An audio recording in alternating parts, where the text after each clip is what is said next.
Bonsoir à tous et bienvenue dans ce sixième épisode de notre formation Python. Je suis DevJM et aujourd'hui nous allons voir ensemble les différents types de séquences, notamment les listes, les tuples, les ensembles et les dictionnaires, tout ce qui constitue un groupement de données et qu'on a l'habitude d'utiliser dans nos programmes Python. Sur ce, passons sans plus attendre au début de cet épisode.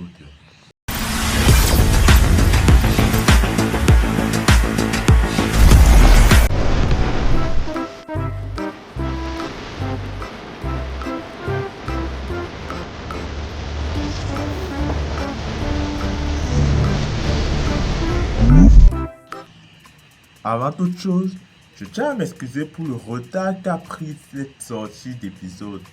En effet, pendant pratiquement un mois, j'ai pas pu publier un seul épisode de plus. J'étais vraiment très occupé, j'avais pas mal d'autres occupations et sincèrement, je me retrouve navré pour vous. Pour autant, je chercherai davantage de sortir plus de contenu, à toujours être là pour vous et à pouvoir répondre au mieux à vos différentes demandes et questions vis-à-vis de la formation Python.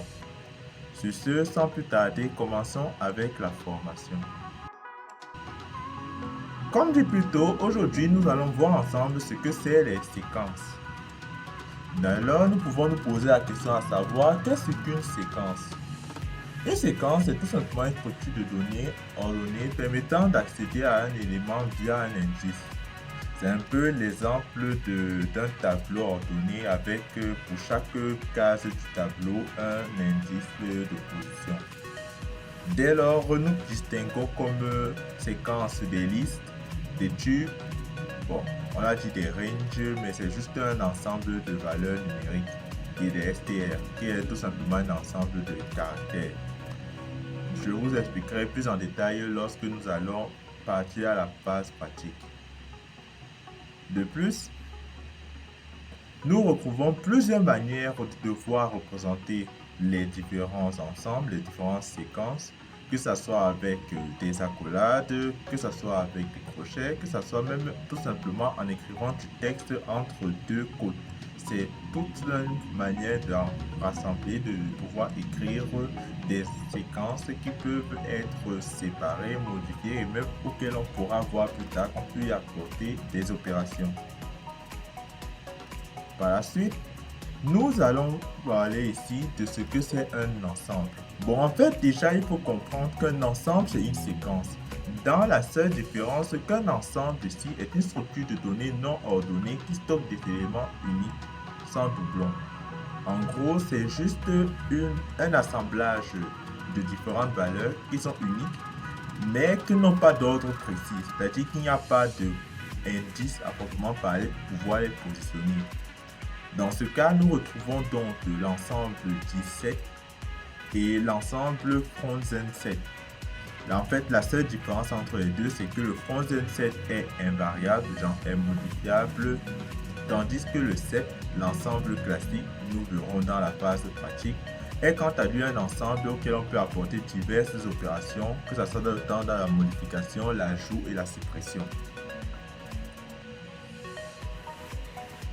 Ainsi, nous allons voir donc plusieurs aspects de ces différents ensembles, que ce soit dans le cas même du Python avec les ensembles des sous-dictionnaires, parce que ce ne sont pas des dictionnaires, mais vous verrez en fait qu'ils ont une structure qui s'apparente ou qui se rapproche des dictionnaires, que ce soit même des variables classiques. Comment est-ce qu'on peut faire pour qu'une variable classique devienne un ensemble et inversement? Et aussi, comment est-ce que ça se passe en fait? Comment est-ce que le processus de création, que ce soit d'un ensemble de séquences, s'effectue? Nous verrons tout cela dans la suite de notre épisode. Donc, attaquons sans plus attendre quelques syntaxes.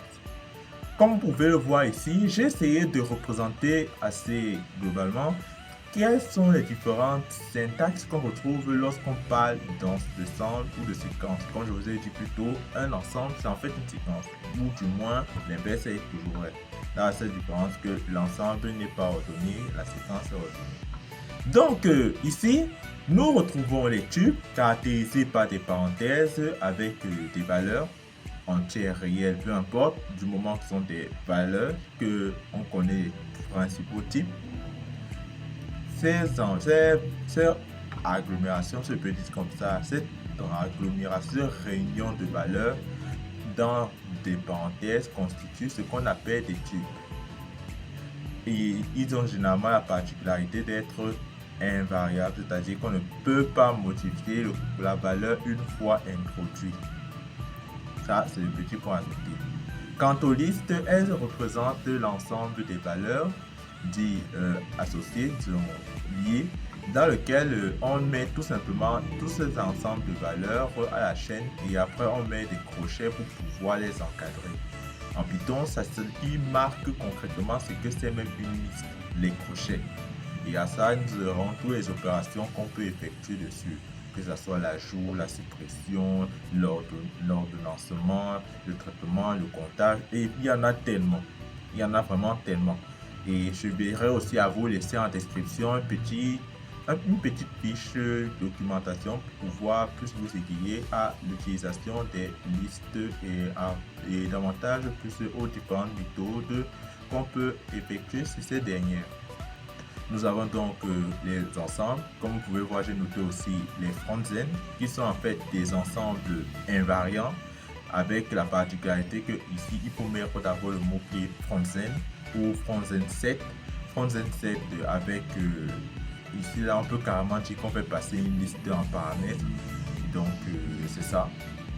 Et en ce qui concerne l'ensemble set, l'ensemble simple, lui il est juste un ensemble avec accolade. Et donc, comme je vous disais, les ensembles se démarquent des dictionnaires par le simple fait que les dictionnaires, quant à eux, ils ont des clés. C'est-à-dire que pour chaque valeur que vous allez entrer dans votre dictionnaire, il faudrait prévoir que cette valeur ait une clé qui soit reconnue, soit que vous créez vous-même. C'est un peu cela. Donc, passons sans plus attendre à la version. Qu'est-ce que nous pouvons déjà noter? Comme je vous ai dit, il existe de multiples opérations qu'on peut effectuer avec des ensembles. Que ce soit l'ajout d'éléments, que ce soit la suppression d'éléments, que ce soit la création de listes, de tubes, tout un tas d'ensembles. Et vraiment, je ne pourrais pas vous citer tout l'étendue tellement il y en a. Mais je chercherai à vous montrer les essentiels, je peux dire les primordiaux, ceux qui sont vraiment bons à connaître pour pouvoir davantage améliorer la qualité de vos programmes. Donc déjà ici j'ai cité comment vous pouvez créer un tube. Comme vous pouvez le voir, en fait ici il s'agit plus de la somme d'un tube. Mais en fait des manières de créer des tubes c'est très simple. Vous mettez une valeur dans une parenthèse, vous le mettez avec une virgule, vous avez créé un tube. Pareil, si vous écrivez le mot-clé tuple, vous pourrez créer un tube. Vraiment, il n'y a rien de plus facile que de créer des tubes. Et bien sûr, le fait qu'on ne peut pas modifier un tube, on ne peut pas dire qu'on ne peut pas créer un tube et encore moins qu'on ne peut pas ajouter d'éléments en un tube. Il ne faut pas confondre. Nous verrons ça plus en détail dans la phase pratique. Donc, nous pouvons donc ajouter des éléments, supprimer des éléments, nous pouvons insérer des éléments, nous pouvons modifier des éléments. Vraiment, je vous laisserai avec toute une documentation en description.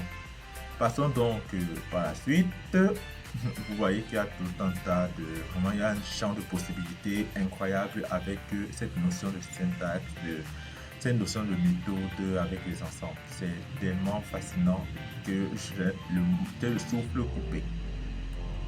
Donc, qu'est-ce que nous pouvons donc en retenir? Déjà, j'ai voulu vous faire une petite représentation graphique de qu'est-ce qu'on peut faire avec des ensembles. Bien sûr, quand on dit ensemble, les ensembles ici, c'est plus l'ordre des sets, des front-end. Bon, les front-end ne sont pas modifiables, mais des dictionnaires.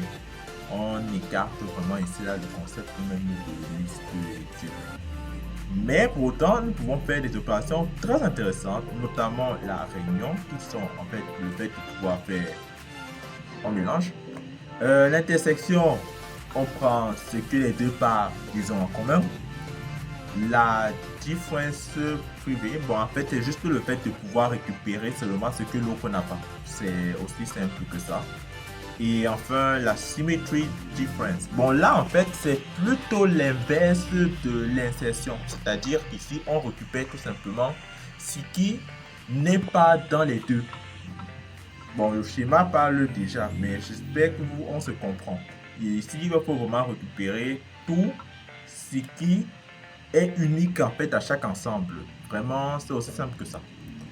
Et sur ce, s'achève une représentation PowerPoint et nous pourrons passer direct avec la phase pratique.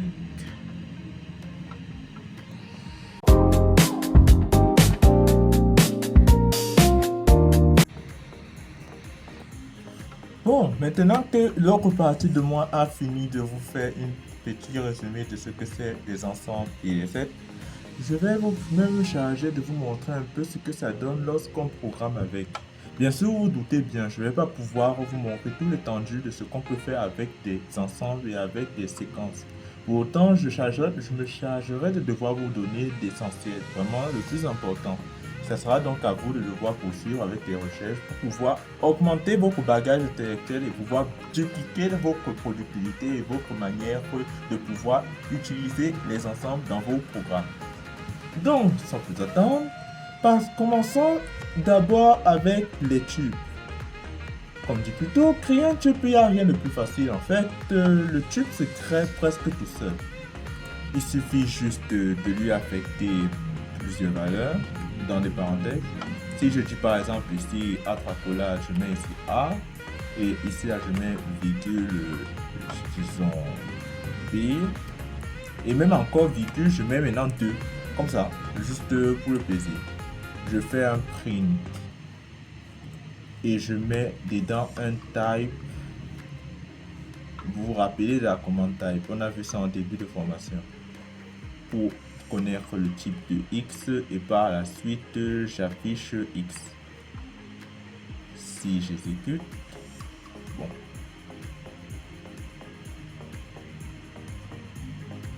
On m'a affiché ici X est un tuple, il contient la valeur ABCD, etc., etc.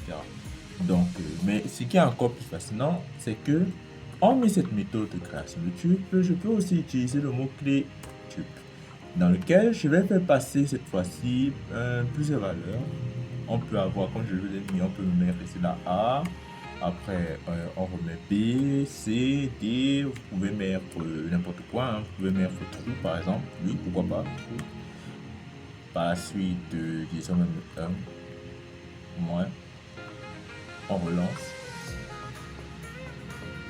Bon, ici, là, il nous a fait un petit bug parce qu'il nous dit que type error, le tuple possède 4 arguments, etc., etc. Mais dans l'ensemble, ça dérange pas si je crée d'abord le tuple.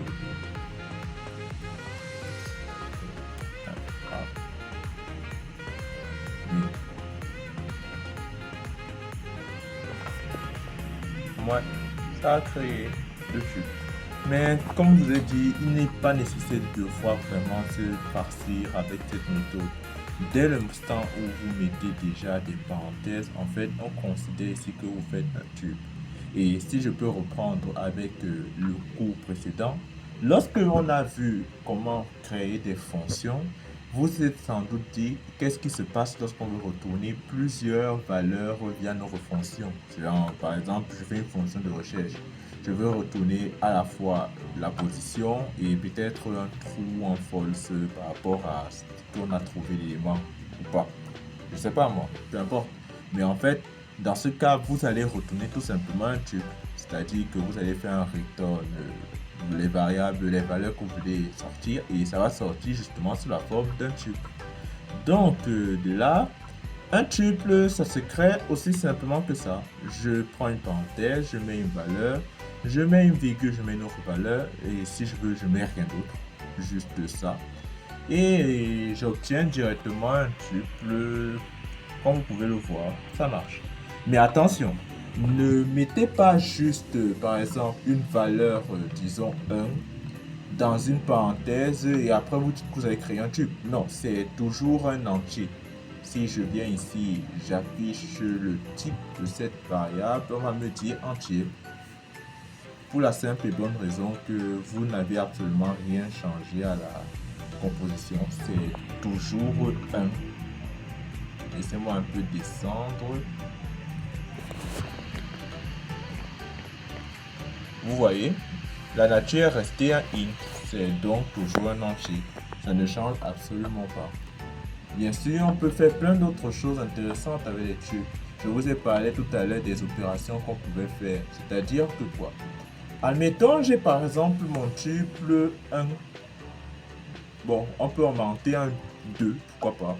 Et après, on met même un A. Je suis d'humeur à avoir des A aujourd'hui.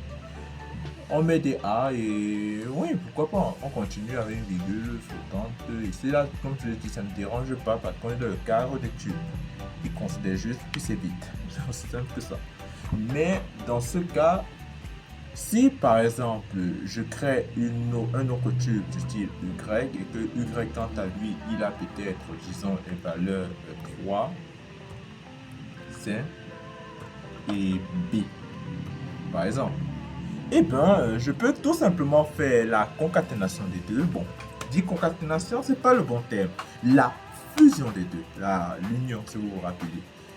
Moi, j'ai dit que ça s'applique à ces tubes, mais on va un peu corriger ce petit point. Donc, je fais tout simplement un x plus y, x plus y, j'affecte ça, disons, à z, pourquoi pas. Ouais, comme si c'était juste des équations mathématiques, hein, c'est simple. J'affiche z. Bon, laissez-moi un petit peu nettoyer tout ceci.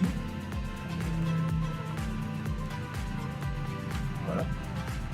Donc, j'exécute. Et vous voyez, ça nous a pris du X, du Y, ça a sommé, et voilà le résultat. Ça a craché. Aussi simple que ça. Et dès lors, nous pouvons faire des opérations telles que de suppression, réduction. Il suffit juste de mettre par exemple ici là, un mot dans le sens que si par exemple ici là je remettais disons A et que bon, j'enlève ça, je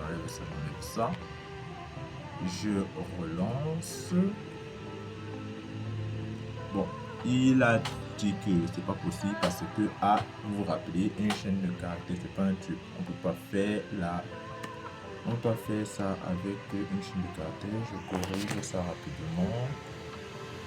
Et là aussi, il m'a dit que c'est pas possible. On peut pas faire ça avec. Bon, donc on va se limiter à la création de tubes et l'addition. Bien sûr, on peut faire encore davantage plus de choses avec les tubes. C'est juste un petit exemple. Nous pourrions par exemple utiliser le collection, qui est pour moi la partie que j'aime le plus avec les tuples. On peut créer une sorte de classes, des classes d'objets qu'on peut manipuler comme si il s'agissait juste de... En fait, comme si c'était des objets, mais en fait sous forme de tubes. Laissez-moi bien créer collection et c'est un name tube. Voilà, ça apparaît tout ça.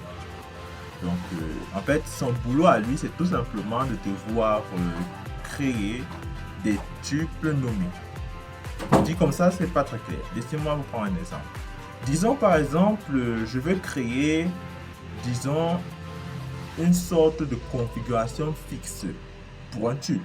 On sait tous que les tubes ne changent pas. Donc, qu'est-ce qui m'empêche de, par exemple, dire, je veux stocker la localisation par exemple d'un habitant sur un endroit précis, ça va pas changer, donc ça n'empêche en rien. Je peux par exemple donc prendre ici la point, je veux que ça soit un tuple nommé. Je viens donc, j'utilise la méthode ou la fonction nameTuple. Ce que je fais, c'est que je remets encore le nom point pour dire le nom de cette configuration sera point, auquel j'affecte maintenant les différents paramètres, c'est-à-dire les différents éléments qui constituent la configuration. Je peux par exemple dire que ma configuration prend deux paramètres, notamment un X pour la, on va dire coordonnées en X, les axes X, et un Y pour les coordonnées en orthographe, par exemple.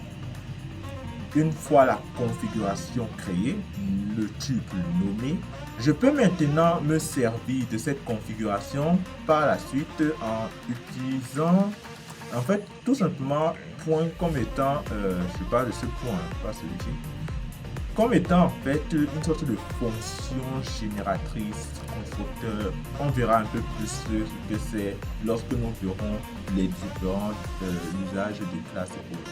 Mais comprenez déjà ici là qu'avec la configuration qu'on a créée, point, je peux donc dire par exemple c'est là que je affiche 12 et disons 15. Oui, mon point se trouve à les coordonnées 12 et 15. Par la suite, je fais un print. Bon, pour enjoliver un peu la chose, je vais faire un F'. Je montre ici, là, je dis que voici, disons, l'abscisse. On n'oublie pas l'anti-slash pour empêcher que le truc déraille. Voici l'abscisse, je mets entre accolades. Vraiment, ça fonctionne comme si P1 est devenu un objet. Donc, n'oubliez pas, il faut bien mettre d'abord l'objet P1 et ensuite mettre le nom de la valeur en question. Donc, ici, là, on aura P1, X, etc. Donc, disons B en I. Donc, je peux laisser le I on a compris. Et voici l'abscisse machin machin et l'ordonnée anti-slash.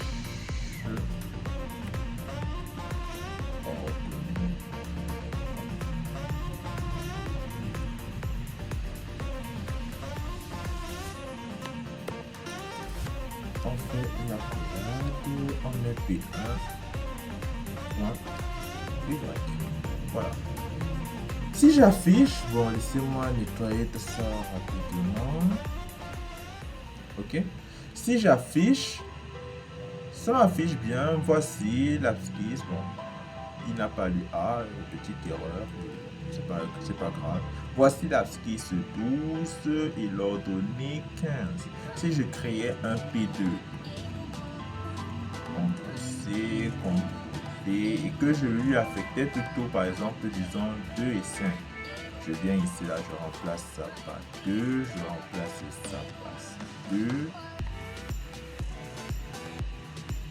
Ici, là, c'est 2. Et que je relance le programme. Maintenant, c'est plutôt 2 et 5. Bon, en fait, vous voyez, si on prend P et qu'on fait passer ça par un taille, ça reste un... En fait, ça va rester un tube. Mais ici, la configuration reste assez... On peut presque dire que c'est devenu une sorte d'objet. Donc, ça va avoir les propriétés d'un objet, le fonctionnement d'un objet, mais c'est pas un objet. C'est une classe nommée. C'est légèrement différent. Donc, sur ce, on peut donc passer à autre chose, notamment les listes. Déjà, je tiens une fois de plus à rappeler, je ne peux pas vous donner tout ce qu'on peut faire avec un tube. Mais je vais me charger de vous montrer quelques éléments intéressants que vous pourriez par la suite développer, rechercher, améliorer pour pouvoir agrandir votre bagage. Donc, sur ce, passons donc aux listes. Déjà, je vous donne déjà l'envergure du décor, ça sera beaucoup plus chargé que pour les types. Déjà parce que les listes, il y a tellement de fonctions, mais vous n'avez pas idée.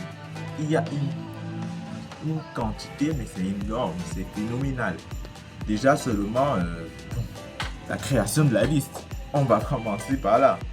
Disons donc que je veux créer ma liste, je l'appelle MyList, pourquoi pas.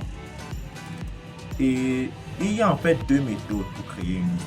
Soit j'utilise le mot-clé liste, auquel je vais passer comme dans l'autre en paramètres des valeurs, ça peut être A, B, 1, 2. Si je fais un print ici, et un type mylist, et ensuite je mets mylist.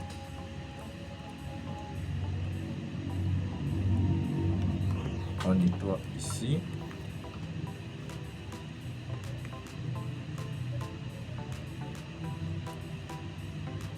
Vous voyez, ça affiche bien la liste et ça affiche que c'est un type de, bon, bref, que c'est de type liste. Bien sûr, comme montré dans la session PowerPoint, ça c'est une méthode. On peut aussi afficher une liste avec la syntaxe classique. On va tout simplement mettre le entre crochet et ensuite on commence à lister les valeurs A, B, C, D, pourquoi pas, 1, 2, 3, 4, 5, et pourquoi pas, on peut se faire plaisir. Bon, j'ai mis un entre accolades, c'est pas nécessaire puisque c'est un entier. On peut se faire plaisir et mettre même des valeurs booléennes comme vrai ou faux. Si on relance, ça affiche effectivement notre liste et c'est effectivement une liste. Donc déjà là, nous avons la création de liste. Ici, c'est la création de liste. Bien sûr, je ne vais pas revenir à ce qui concerne la concaténation. C'est vraiment le même concept. Tu prends une liste, tu fais plus une autre liste, ça te donne une liste collée. Ça te laisse une liste plus grande. La concaténation de liste. Donc, je ne vais pas revenir dessus. C'est le même concept qu'avec l'étude. Mais, une fois qu'on a notre liste, on peut rester d'abord sur MyList. Une fois qu'on a notre liste, on peut par exemple vouloir, disons, insérer une valeur. C'est différent de devoir ajouter la valeur plus grande, mais vraiment on veut juste l'insérer, insérer une valeur. Dans ce cas, si je viens ici là, je mets insertion, bon, insertion d'une valeur.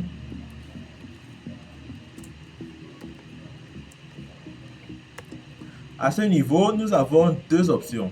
Soit nous utilisons append, qui est la méthode même des listes pour pouvoir ajouter des valeurs à la fin. Soit on utilise insert, qui est une méthode, quant à elle, plus précise, qui nous permet d'ajouter une valeur à un indice défini. Je vous montre tout de suite. Si par exemple, je souhaite ajouter à MyList une valeur, bon, on a déjà du A, du B, du C. J'ai oublié par exemple 2. Je peux donc ajouter 2. Je mets append 2. Et ensuite, je fais un print pour afficher ma nouvelle liste. Dans ce cas, on constate que le 2 a bien été ajouté à la fin de notre liste. Maintenant, imaginons que j'ai certes envie d'ajouter 2, mais je ne veux pas par exemple que 2 se trouve à la fin. Je veux par exemple que 2 se trouve juste après le 1. Dans ce cas, ce que je fais, c'est que je vais mettre 2 à la place de trou, à l'avant-dernière position. Et dans ce cas-là, ce que je fais, c'est que j'utilise un insert. Je vais donc mettre ici mylist.insert. Et insert prend deux paramètres, l'index et la valeur. Donc pour l'index, bon, je vais revenir plus tard. Mais si on essaie de compter, on verra ici 0, 1, 2, 3, 4. Donc je viens ici, je mets 4, virgule, la valeur 2. Si j'affiche, si je relance, vous voyez, 2 s'est bien mis juste avant le trou. En fait, ce qui s'est passé, c'est qu'on a introduit le 2 là où se trouve le trou. Et trou, quant à lui, il a décalé vers la droite. Tout simplement, ça veut dire que si vous prenez un indice, par exemple, le premier indice, 0, et que vous mettez une valeur à cette position, en fait, c'est comme si toute la liste, elle va décaler vers la droite. Elle va ajouter une valeur de 1 à l'indice qu'elle possédait déjà. Donc, pour revenir à ce que je disais plutôt, si par exemple là, j'ai introduit une valeur à la fin de ma liste, mais je pouvais l'écrire autrement. C'est-à-dire que quoi? Bon, c'est vrai qu'avec la notion d'insert, il n'est pas conseillé de mettre des valeurs négatives. Essayons, pourquoi pas. Donc, disons que je fais, au lieu de mettre 4, disons moins 1. Qu'est-ce que ça nous donne? La même résultat. Waouh, incroyable, vous allez me dire. Mais en fait, c'est assez logique. Le truc, c'est que Python considère les valeurs négatives passées en indice comme étant des parcours en sens inverse. Et lui, en fait, il a compris qu'une chose. Quand je dis mets cette valeur à l'indice moins 1, c'est en fait une manière de dire rentre jusqu'à la fin de la liste. Il considère vraiment que je suis parti vers la gauche, je suis arrivé au dernier indice, l'indice 0, et pour poursuivre, en fait, j'ai pas le choix, je recommence à la fin de la liste. Ainsi de suite. Vous pourrez mettre par exemple moins 2, moins 3. En fait, il va juste continuer à rentrer, mais dans le sens opposé, vers la gauche. Et c'est en fait tout ce qui est intéressant en Python, parce que vous pouvez faire littéralement des projections, des slides, bon, on verra ça un peu tout à l'heure, des slides, des détections, vous pouvez littéralement trouver des éléments, mais en parcourant la liste dans des sens opposés à l'indice. C'est vraiment quelque chose de très fort, très puissant, qu'on utilise généralement, que ce soit dans le milieu du data science, pour faire du calcul, pour pouvoir faire de la résolution de matrices. Vraiment, c'est quelque chose de très puissant. Pouvoir parcourir une liste en sens opposé. C'est très intéressant. Donc, nettoyons déjà ça parce que c'est vraiment bon. Les gars, il n'a pas trop bien compris. Je voulais écrire, pas que n'importe quoi la vie. Ok, on a vu comment faire des inserts. Il serait bien de pouvoir faire des découpages. Attaquons donc directement avec les slides, les fameux slides. Bon, en fait, les slides, c'est tout simplement des découpes. C'est aussi simple, c'est même presque bête. Des slides. Slice de liste. C'est trop drôle. Donc, en fait, ici, il est question de pouvoir récupérer une partie de la liste. On va vraiment entrer dans notre liste, chercher la valeur, et ensuite récupérer j'ai envie de dire, on va récupérer une partie de la liste. Je vous montre ça tout de suite. Disons par exemple que j'ai une nouvelle liste. Appelons-la New List. Moi, je suis d'humeur attendue. New List. Et je veux que cette nouvelle liste récupère que la moitié des valeurs de la première liste. Comment faire? En fait, je tout simplement qu'à écrire ma liste, mettre en crochet. Et à ce niveau, il faut être très attentif. Lorsque vous manipulez les listes avec des slides, et encore là, on n'a même pas encore les listes de listes, c'est-à-dire les matrices. Ici, il faut bien considérer 2 points essentiels. Premier point, la liste, ça se découpe en axes. C'est-à-dire qu'on a l'axe vers le bas qui est l'axe 0 et l'axe j'ai envie de dire des colonnes qui est l'axe des Y. On a l'axe des 0 et l'axe des 1. On a l'axe des X et l'axe des Y. C'est X avant Y. Ligne, colonne. On commence par déterminer à quelle colonne on veut s'arrêter. Bon, comme ici je vous l'ai dit, on n'a pas en présence d'une matrice, ce qui aurait été plus intéressant pour pouvoir expliquer le concept. On va se limiter donc à ce qu'on fait lorsqu'on a des slides classiques. Une slide classique, qu'est-ce qu'on fait? J'ai par exemple envie de récupérer A et B. A et B se trouvent respectivement aux indices 0, 1. Qu'est-ce que je fais? Je vais tout simplement récupérer toutes les valeurs qui se trouvent avant la troisième oui, l'indice numéro 3, le 1, 2, 3, 4, c'est 3. Dans ce cas, qu'est-ce que je fais? Je viens ici, je mets d'abord 3. Par la suite, je vais mettre les 2 points qui vont me encadrer la valeur que je veux délimiter. Comprenez que le 2 points délimite, c'est-à-dire que si par exemple je veux une liste qui commence de x à y, x première valeur, 2 points y dernière valeur, souvent même l'exclut. Et dans ce cas, pour ici, je vais tout simplement mettre mon 2 points avant le 3 pour dire que je veux toutes les valeurs qui viennent avant l'indice numéro 3. Essayons tout de suite. Et donc, je pense que j'ai compris, j'ai oublié. C'est la nouvelle liste que j'aurais dû afficher. Sorry. Ok, je relance. Tada! Ça a bien récupéré toutes les valeurs qui se trouvaient. Bon, j'ai une petite correction à faire. Je mets 2 à la place pour dire que ça s'arrête à l'indice numéro 2. Mais sinon, vous avez compris le concept. Donc, dès cet instant, si je veux récupérer toutes les valeurs qui se trouvent avant l'indice 2, ou du moins les valeurs qui se trouvent à partir de l'indice 2 en partant vers la gauche, je mets tout simplement mon 2 points, je laisse vide la première valeur, le x, qui représente l'indice de départ, et je mets l'indice de la fin.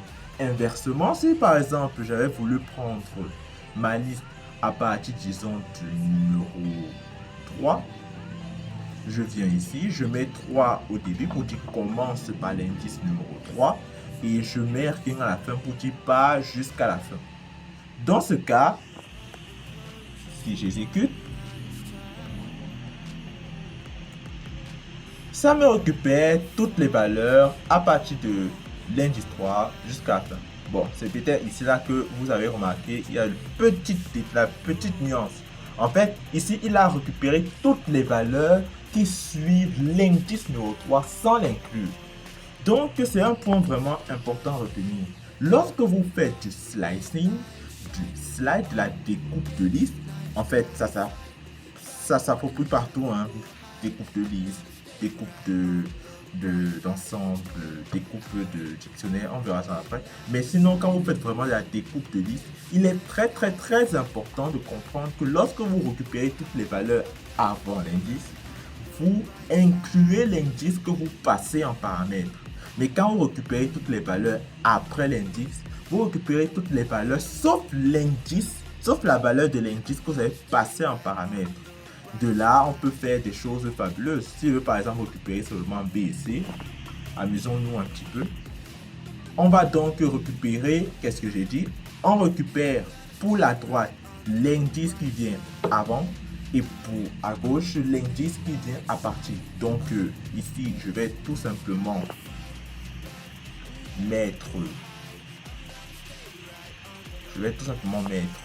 disons 0, 1, je vais mettre 1.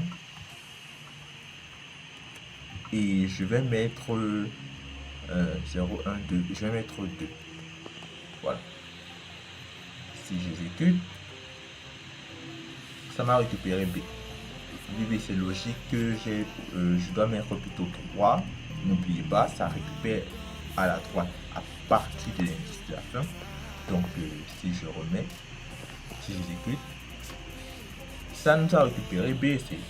Donc, respectivement, l'indice 1, l'indice 1, l'indice 2 et à partir de 3, ça l'a exclu. C'est parti. Et voilà, on a fait notre slicing. C'est vraiment aussi simple que ça. Avec du slicing, vous pouvez faire des découpes vous pouvez faire les découpes de listes, de matrices. Vraiment, vous avez tellement de possibilités avec ce truc. C'est très puissant. Bien sûr, je pourrais encore continuer en vous parlant de pourquoi est-ce que lorsque j'ai mis ici la MyList, ça a redonné la liste de départ et ça n'a pas plutôt corrigé. Eh bien, il faut comprendre une chose. En Python, lorsque vous êtes en train de manipuler des variables, vous manipulez la référence. En fait, ce n'est pas une nouvelle variable que vous créez. Là, par exemple, newList, ce n'est pas une nouvelle variable. Bon, c'est vrai que dans le cas du slicing, c'est la même valeur seulement qu'on a découpé. Mais si par exemple, disons, je veux faire une modification, on attaque directement la case de modification pour que vous compreniez un petit peu le concept. Je vais laisser encore print newList du slicing pour qu'on voit un peu plus la différence. Modification, vraiment, je pourrais faire tout le cours sur la liste. C'est tellement fascinant ce truc. Donc, modification. J'ai envie, par exemple, de modifier, disons, la valeur B et C. Ouais, pourquoi pas. B et C. Je fais donc, comme j'ai déjà fait un slicing qui récupère justement B et C, je dis newList est égal, disons, 1 et 2. Comme ça. Ça va, qu'est-ce que ça va faire? Ça va en fait récupérer mes valeurs 1 et 2. Bon, je pourrais mettre même mieux, hein, pourquoi pas 1 et 1. Ouais, là on est OK. Donc, ça va récupérer les valeurs 1 et 1 et ça va les affecter respectivement à la place de B et C. Vous voulez qu'on voit? Mettons print newList. Donc, on aura print newList number 1 et après on aura print newList number 2. OK, laissez-moi nettoyer le terminal pour qu'il ne fasse pas trop. OK. On lance et vous voyez, il a récupéré d'abord B et C et par la suite, il a affiché 1 et 1 pour dire qu'il a transformé newList. Déjà, vous voyez, on est quitté d'une liste à un tube. Tada! Mais en plus de cela, si je viens à la place de newList, j'affiche myList. On relance. Bon, myList n'a pas été particulièrement affecté. Ok. En tout cas, c'est très intéressant. Bon, faisons quelque chose d'un peu plus simple. Disons que nous voulons modifier une valeur précise dans myList. Par exemple, la valeur B. Je vais la modifier pour qu'elle devienne 1. Déjà, ce que je fais, c'est que je mets myList. Entre crochets, je mets son indice. Ça va être donc 1. Et je dis que ces valeurs vont devenir, disons, 0. Pourquoi pas? Maintenant, j'affiche à nouveau la liste. Est-ce que j'affiche newList? Affichons d'abord ma liste. OK. Je lance. On remarque donc qu'effectivement, notre B s'est transformé en 0. Et si je affiche cette fois-ci maintenant newList,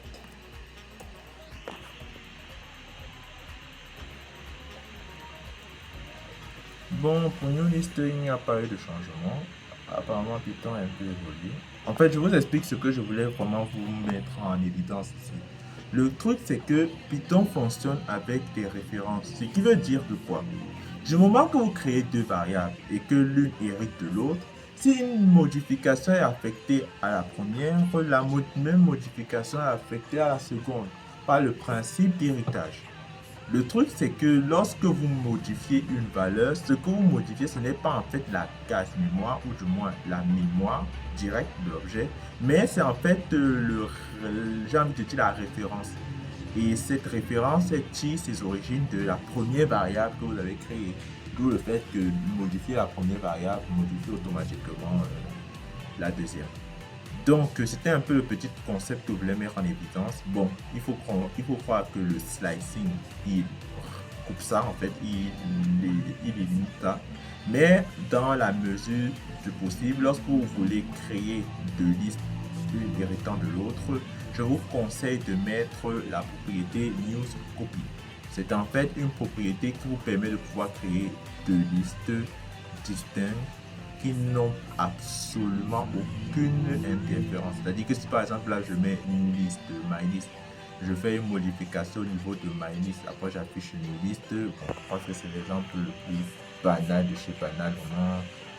Bref, vous avez vu, NewList a été affecté alors que c'est MyList que j'ai modifié. Donc voilà un exemple typique de ce qui se passe lorsque on modifie une liste et que une hérite de l'autre. Dans ce cas, pour pouvoir éviter cette erreur, on utilise la propriété copy.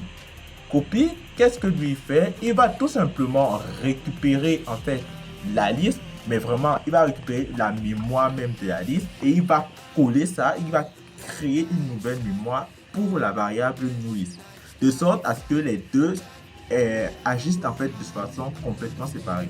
C'est-à-dire que si là maintenant je relance mon programme, vous verrez que la liste NewList n'a pas été affectée. Et pour vous mettre même ça encore plus en évidence, je vais vous afficher d'une part NewList et d'une part MyList. Donc ici là, si je mets maintenant MyList, donc vous voyez là où dans MyList on a à la place de B 0, dans NewList on a toujours B. Pour montrer ici, alors qu'avant on avait eu encore 0 alors qu'il s'agissait bien de la liste. Je ne sais pas si vous comprenez un peu, mais simplement comprenez une chose. Copy vous permet de détacher vraiment de façon, vraiment il faut que les deux éléments fonctionnent de façon indépendante, parfaitement indépendante. Copy et copie concrètement le contenu de la variable dans une autre variable. Là où quand vous faites juste des affectations, vous affectez juste des références. De sorte à ce que si une modification est effectuée sur l'élément d'origine, l'élément qui hérite va directement suivre. Parce que lui, il ne possède pas sa propre valeur, sa propre liste. En fait, il procède seulement j'ai envie de dire l'adresse de la deuxième liste. Aussi simple que ça. Donc, je vous ai montré comment on peut faire de la modification, comment on peut faire du slicing, comment on peut faire de l'insertion, comment on peut faire de la création. Bon, attaquons donc la suppression. Je pourrais donc déjà ici là dire que pour supprimer, il y a des cas. Dire qu'il y en a plein, c'est petit. Vraiment, il existe une calibrie de méthodes pour pouvoir supprimer des éléments dans une liste. Nous avons la suppression avec tel, la suppression avec pop, la suppression avec off. Maintenant, il y en a tellement. Je vais vraiment, comme je vous ai dit, je vais vous mettre en description. Je vais vous montrer 2 ou 3 max, mais il y en a vraiment une pléthore. Donc, commençons par la méthode la plus connue, qui n'est autre que la méthode remove. Le concept est assez simple avec remove. Je prends par exemple ma liste et je dis, je veux par exemple supprimer, disons, le trou, le dernier élément. Qu'est-ce que je fais? Je fais ici un remove. Et quand je mets ma parenthèse, bon, déjà, quand je mets remove, il faut passer la valeur qui doit être supprimée. Faites bien attention à ce que je dis, c'est la valeur qui doit être supprimée que je passe. Donc, ici là, je veux supprimer trou, donc je mets trou. Si je fais par la suite un print MyList, bon, je vais profiter pour cacher les deux, c'est là, sinon ils vont nous empiéter notre champ visuel pour rien. Je profite une fois, je me prends un petit peu le terminal. Ok. Je relance. On se rend compte que bon, il n'a pas très bien compris. Il a supprimé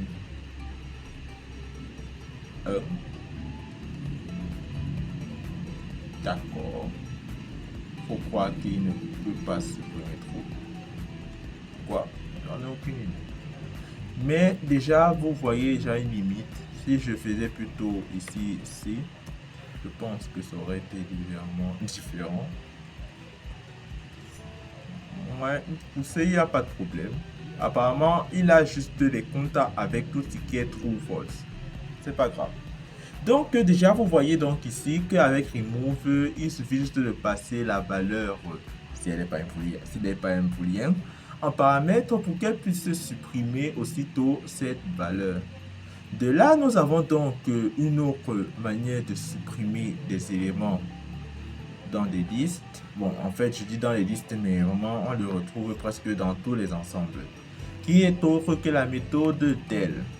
Bon, lui, c'est vraiment expéditif. Avec lui, c'est del, l'élément, je pointe l'élément que je veux supprimer et il fait le boulot. Donc, ici, là, je peux dire my list. On va essayer un petit peu de jouer avec notre petite dernière variable qui nous dérange là. On supprime. Et là, trou est miraculeusement parti. Vraiment, il est très efficace ce gars. Il fait le taf comme on l'aime.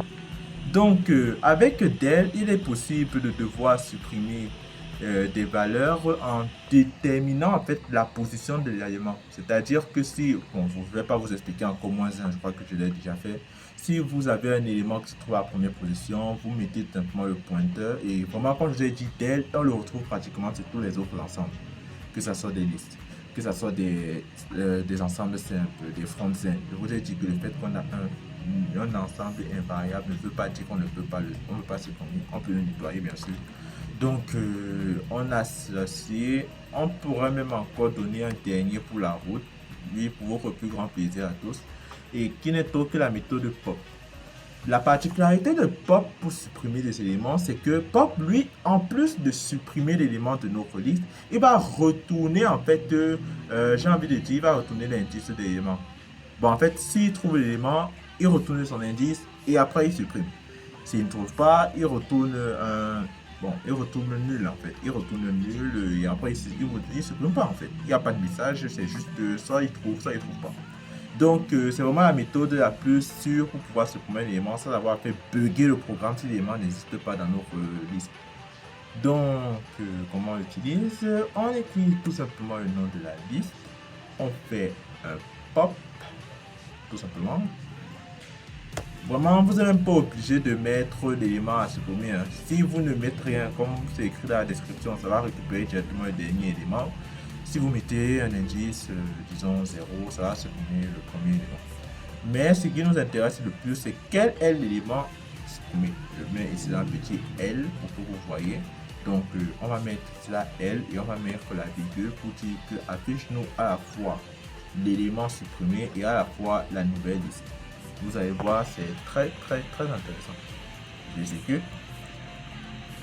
Et là, il a retourné true pour dire qu'il a trouvé l'élément et ensuite il a supprimé. Bon, en fait, true, vous comprenez, true c'est le dernier élément qui était dans la liste.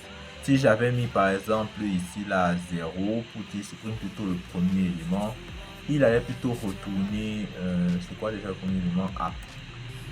Voilà. Donc, il retourne l'élément qu'il doit supprimer et il retourne la nouvelle liste. Bon, en fait, la nouvelle liste est d'office mise à jour.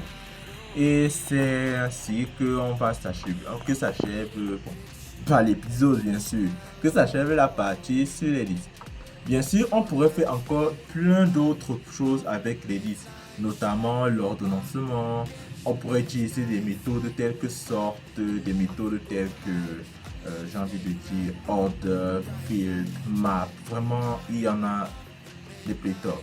Mais avant de quitter les listes, et ça c'est le bonus que j'ai envie de vous laisser pour cette vidéo, nous allons attaquer le concept de compréhension de liste. Vous allez me dire, qu'est-ce que ce gars est en train de me raconter?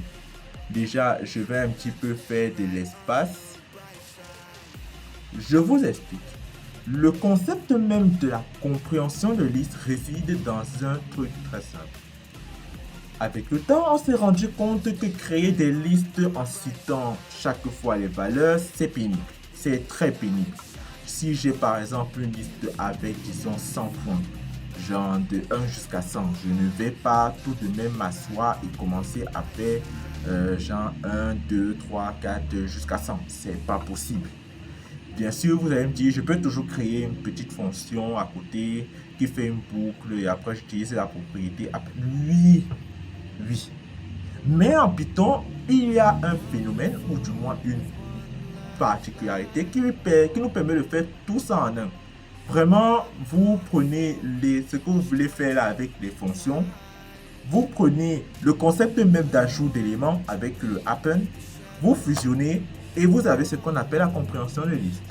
En clair, la compréhension de liste est une méthode de création de liste qui a ainsi la compréhension d'ensemble, la compréhension de dictionnaire, vraiment pour chaque type d'ensemble de sequence, on a une compréhension qui vous permet plus précisément de pouvoir créer des ensembles avec des règles bien définies, des propriétés si vous voulez. Et le concept est assez simple. Voici la phase pratique. Reprenons le nom MyList. Vous allez me dire, c'est le même nom que tout à l'heure, ça sera plus facile pour vous de comprendre ainsi. Le truc, c'est que, disons par exemple, je veux créer un ensemble, disons, de valeurs paires. Commençons simplement. Je vais récupérer des valeurs paires. Je pourrais faire une fonction qui dit si oui ou non la valeur est paire. Et si oui, on ajoute à la liste. Sinon, on l'ajoute pas en fait. Ou même encore mieux, je pourrais faire une boucle là qui parcourt disons, je vais récupérer toutes les valeurs paires de 1 à 100 par exemple. Et à chaque fois, si la valeur est paire, c'est-à-dire que si la valeur modulo 2 est égale à 0, dans ce cas, j'ajoute à la liste, sinon je passe ainsi de suite, ainsi de suite. Je pourrais faire tout ça, mais ça me prendra du temps, ça me prendra beaucoup ça me prendra des lignes, et vraiment en Python, on n'aime pas trop compliqué. On a donc ce qu'on appelle la compréhension de liste. Déjà, c'est pas sorcier. On reprend le même concept. On met nos crochets qui veut dire liste. Par la suite, on place la variable qui va nous servir de référence pour l'ajout d'éléments dans notre liste. On fait une petite boucle, disons for x in range. Vraiment, je ne vais pas vous expliquer comment fonctionne le for x in range. Je pense que j'ai déjà assez parlé de ça lorsqu'on a vu la notion de boucle. Disons qu'on va aller jusqu'à 100. Oui, on a dit qu'on va aller jusqu'à 100, alors pourquoi pas, on part jusqu'à 100. Et cette fois-ci, au lieu de devoir faire une fonction à côté qui va vérifier si non, non, on va tout simplement récupérer la condition if x modulo 2 égale à 0.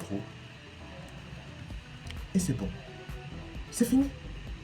Voici la méthode, ou si vous préférez, voici la syntaxe qui va me permettre d'écrire l'ensemble des valeurs paires partant de 1 jusqu'à 100.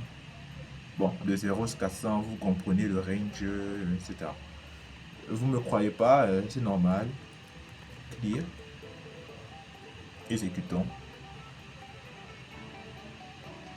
Ah oui, j'ai oublié de mettre un print pour afficher my list. C'est débile. Donc, oui, on exécute. C'est magique. Et si vous voulez, on regarde, on a donc 0, 2, 4, 6, tatata. Bref, je pense que vous avez compris le délire. On s'est arrêté 9 à 98. Je vous rappelle, la liste partait jusqu'à 99. Concept de range. Si j'avais mis de 1 jusqu'à 100, pour dire le min c'est 1, virgule, le max c'est 100. Je réexécute. Cette fois-ci, on s'arrête toujours à 98. Bon, c'est pas grave, le range ne prend jamais en compte la dernière valeur. Mais sinon, vous avez donc compris déjà que ici, on a pu faire cette liste sans avoir à créer de fonction. Mais comprenez la magie du truc. Ça m'a pris genre 1 minute, 2 minutes pour écrire cela.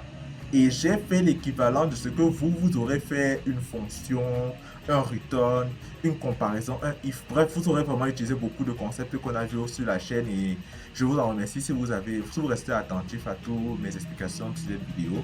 Mais en fait, ce que je veux que vous reteniez dans cet épisode, c'est le concept de compréhension des listes. Je pourrais presque appeler ça les compréhensions d'ensemble ou de séquences. C'est vraiment la chose que je pense que si vous maîtrisez à la perfection, mais vraiment à la perfection, vous pourrez gagner, vous pourrez avoir un gain de temps monstrueux dans vos programmes Python. C'est vraiment quelque chose de formidable et en même temps pas très compliqué à retenir. J'ai pas trop envie de trop m'attarder dessus. On a d'autres ensembles à voir, mais déjà retenez que c'est pratiquement la même chose partout. Si je veux par exemple utiliser ici là, j'ai fait un if avec une valeur dans le cas, bon, j'explique rapidement le concept. Lorsque je lance ma boucle, je teste les valeurs. Si la valeur est true, j'ajoute l'élément dans la liste. Si la valeur est false, je passe. C'est donc en ça que consiste la syntaxe de la compréhension de liste que j'ai écrit pour vous. Si j'avais écrit dans des accolades, ça aurait donné des ensembles. Si j'avais écrit entre accolades, ici j'avais fait un range avec disons un enumeration, un length, bref quelque chose qui peut retourner deux valeurs. Je mettais ici là une valeur key, une valeur values, ça me donnerait un dictionnaire. Avec les compréhensions de liste, vous avez la possibilité de créer l'équivalent d'une fonction qui va prendre un élément, tester si c'est correct à la condition. Si c'est correct, on ajoute à l'ensemble. Si c'est pas correct, on passe. Dans le cas où vous faites une condition complète, si la condition est vraie, on met la valeur. Si elle n'est pas vraie, on met la valeur prévue par défaut. Et ainsi de suite, ainsi de suite, ainsi de suite. Vraiment, je vais vous laisser en description de quoi bien vous amuser à la compréhension de liste. J'ai pas vraiment envie de m'attarder dessus, ça pourrait faire l'objet de tout un épisode séparé. Donc, c'est un peu ça. Je tiens aussi à préciser qu'on peut faire plein de choses. Là, c'est vraiment la méthode la plus basique de chez basique à la compréhension de liste. Je pourrais faire du mapping, du filtre, je pourrais faire de la recherche séquentielle, je pourrais faire du sequencing, je pourrais faire tant de choses avec ces syntaxes. Vraiment, je peux appliquer à cette compréhension de liste tellement de propriétés que ces propriétés vont me permettre à longue de générer un ensemble d'instructions qui est l'équivalent de, je sais pas moi, une, deux, trois, une bonne, bon, je n'irai pas jusqu'à des dizaines, mais ça me ferait un énorme gain de temps. Ça me fera un énorme gain de temps. Je n'aurais pas à écrire tout un tas d'instructions avec des fonctions. Vraiment, je vous invite à maîtriser le concept de compréhension de liste. Sur ce, passons sans plus entendre avec... On a vu les tuples, on a vu les listes, on passe aux ensembles. Les sets. Et on va attaquer directement avec les frozen sets.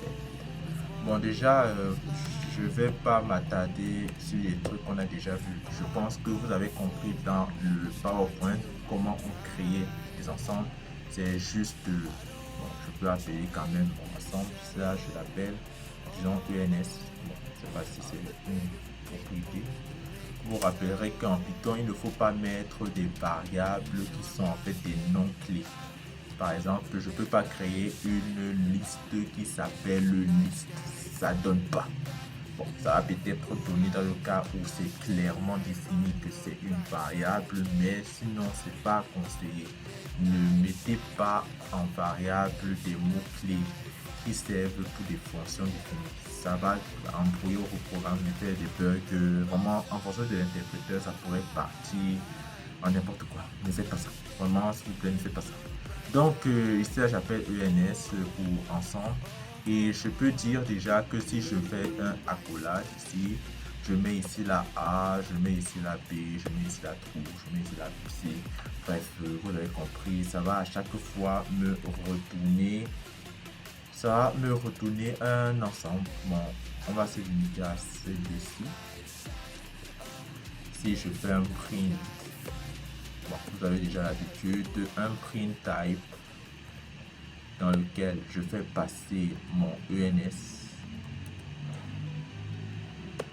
Je me casse pas trop pour la compression, parce que si vous comprenez l'essence, vraiment, vous allez comprendre que c'est la même chose un peu partout. Donc ici, on a donc une variable de type ensemble et ça me retrouve bien le A et le B. Maintenant, vous allez me dire que, ok, bon, quelles sont les propriétés qu'on peut faire? Déjà, comme avec, vraiment, ça pourrait faire l'objet d'une vidéo, mais c'est fort, hein? Je vais directement vous citer et ensuite je vous invite à partir tester chez vous. Donc, pour la création d'ensemble, on peut utiliser déjà la méthode add.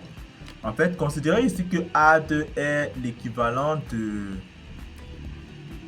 d'un happen, mais dans le cas des ensembles.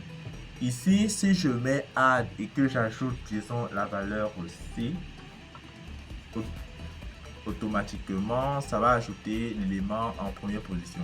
Ça fait le principe des piles, ne vous cassez pas la tête. Bien sûr, même avec les méthodes, on peut utiliser du insert. La seule petite différence peut-être aussi, c'est que le insert, bon, est-ce qu'on peut utiliser insert sur les ensembles? Non. C'est plutôt dans les dictionnaires. Insertion.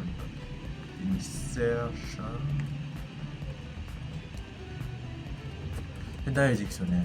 Donc, avec add, vous pouvez ajouter un élément. Avec remove, vous pouvez supprimer. Bon, ça donne toujours. Hein. Si je mets ici la remove B, par exemple, je teste. Ça supprime. Tout va bien. Avec la méthode, j'ai envie de dire. Bon, pour modifier, vous avez compris, vous allez juste mettre entre accolade, entre crochet, et vous allez mettre l'indice vers haut que vous voulez modifier.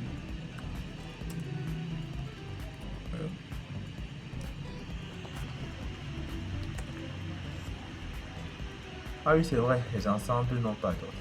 Donc ici, là, en fait, il faut automatiquement préciser la valeur que vous voulez modifier. Donc, bon. Ça, c'est un peu embêtant. J'ai pas trop vérifié comment est-ce qu'on faisait ça. En tout cas, je vous invite à chercher. Hein. Ce n'est pas... Il n'y a pas mordant. Bon. C'est vraiment pas comme ça qu'on modifie les valeurs. C'est possible de modifier du moment que ça reste des ensembles.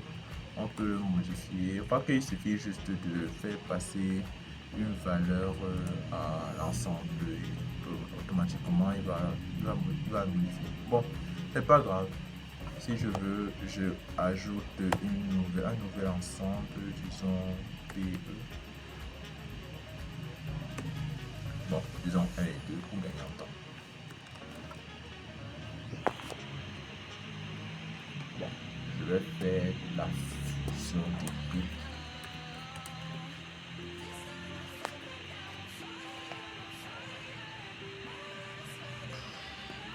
Qu'est-ce qui change? Bon. Ok. Bon. Je vais pas trop m'attarder là-dessus. On va directement mettre un ajout.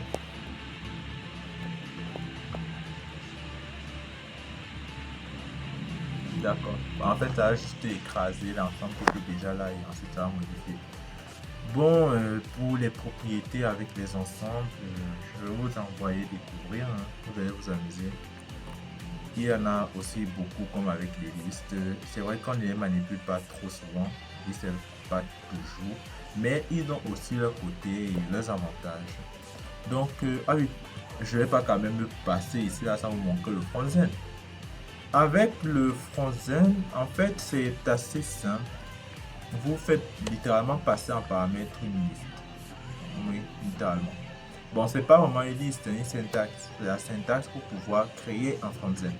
Et ici, là, en fait, il faut juste comprendre que les valeurs que vous allez entrer seront l'équivalent de type. Genre, ça ne sera pas modifiable. mais vraiment c'est pratiquement la même chose. C'est un ensemble, vous pouvez ajouter plus, vous ne pouvez juste pas modifier. Donc je vous montre juste comment est-ce que vous pouvez créer un front-end, mais vraiment question propriété, je vous laisse lire la documentation. C'est pour ne pas trop perdre du temps, c'est des trucs qu'on a déjà eu à dire. Et je pense que là c'est bon.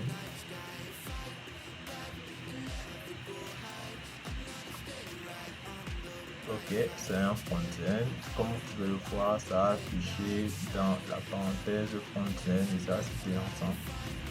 Bon, je pense que ceci on peut arrêter avec les ensembles et passer directement au dictionnaire.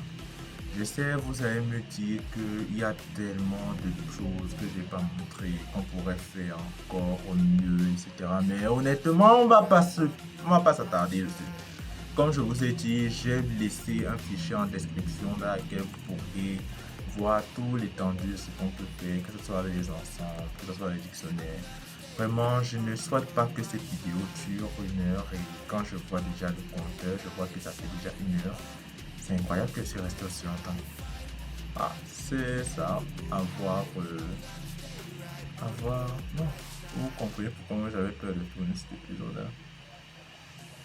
Donc, nous attaquons enfin la dernière partie avec le dictionnaire. Bon, en fait, je vais être vraiment expéditif avec le dictionnaire parce que c'est lui qui est à la fois l'équivalent d'un ensemble et à la fois l'équivalent, j'ai envie de dire, bon, c'est tout sauf un ensemble, mais en même temps, il fonctionne comme un ensemble. Bon, le concept d'un dictionnaire, c'est quoi? Le dictionnaire, lui, bon, laissez-moi d'abord, je nettoie le terminal, ça fait pas très beau à voir pour mes pauvres médailles. Le dictionnaire, lui, c'est quoi? Le dictionnaire, c'est un ensemble qui possède à la fois des clés et à la fois des valeurs. De sorte à ce que lorsque vous voulez manipuler un dictionnaire, vous êtes généralement obligé de vous servir des clés comme des indices. En fait, on peut même littéralement dire que là où un tableau est généralement considéré comme un ensemble de valeurs ordonnées en fonction des indices, ici, le dictionnaire, c'est plus ou moins la même chose, sauf qu'il n'a pas d'indices. Ces indices, c'est justement les keys. Et les keys, c'est vous-même qui mettez. Donc, dans un sens, on peut presque dire qu'un dictionnaire, c'est une sorte de nouvelle structure. Une nouvelle structure, un enregistrement, c'est vraiment l'équivalent d'un enregistrement d'une table, littéralement. Mais dans cette différence, c'est que c'est vous qui mettez le nom des champs et les valeurs. Aussi simple que ça. Donc, sans plus attendre, passons à la création du dictionnaire. Bon, en fait, déjà, pour tous les ensembles que j'ai vus, vous avez remarqué, on peut les créer en utilisant tout simplement le nom concret. Maintenant, avec le dictionnaire, son nom à lui, c'est plutôt dict. C'est vraiment comme ça qu'il est reconnu en Python. Donc, si j'appelle ça, par exemple, bon, disons MyDic, moi, je suis super inspiré aujourd'hui, et que je dis dic, bon, vraiment, je sais pas, c'est juste dic que je connais. Le reste, ça relève du mapping. C'est donc, j'entre une valeur, disons, name, et bon, je vais vous laisser avec dict. Vraiment, moi-même, je n'utilise jamais ça pour pouvoir créer mes dictionnaires tellement c'est pas pratique. Mais la méthode que tout le monde connaît, et je suis sûr que c'est ce que vous-même vous avez eu à voir beaucoup plus, c'est lorsqu'on utilise les accolades, on précise la clé, par exemple, disons ici la norme, pourquoi pas. Et après, vous mettez un, 2 points pour préciser la valeur, disons par exemple le champ. Je pourrais faire après comme ça, je mets ici là, disons âge, 2 points, et je mets par exemple ici là, disons 22. Par la suite, je mets, disons, genre, deux points et je mets par la suite mon caractère M. Si je fais un print de Mighty, bon, vous connaissez la chanson. Si je fais un type pour préciser le type, ça va m'afficher dit. Et à côté, je mets tout simplement Mighty pour afficher le contenu de mon dictionnaire. Bon, on corrige les erreurs d'indentation d'abord. Si je lance le terminal, il m'a affiché le type et le contenu de mon dictionnaire. Donc là, c'est vraiment très intéressant et on peut faire comme ça plein de choses. Maintenant, si vous voulez faire, disons, une présentation un peu plus éloquente, un peu plus intéressante, pertinente, je peux vous inviter déjà à utiliser le... Je peux déjà utiliser là, si je mets ici et que je mets maintenant Mighty et je mets point item, ouais, ça commence déjà, item avec un S.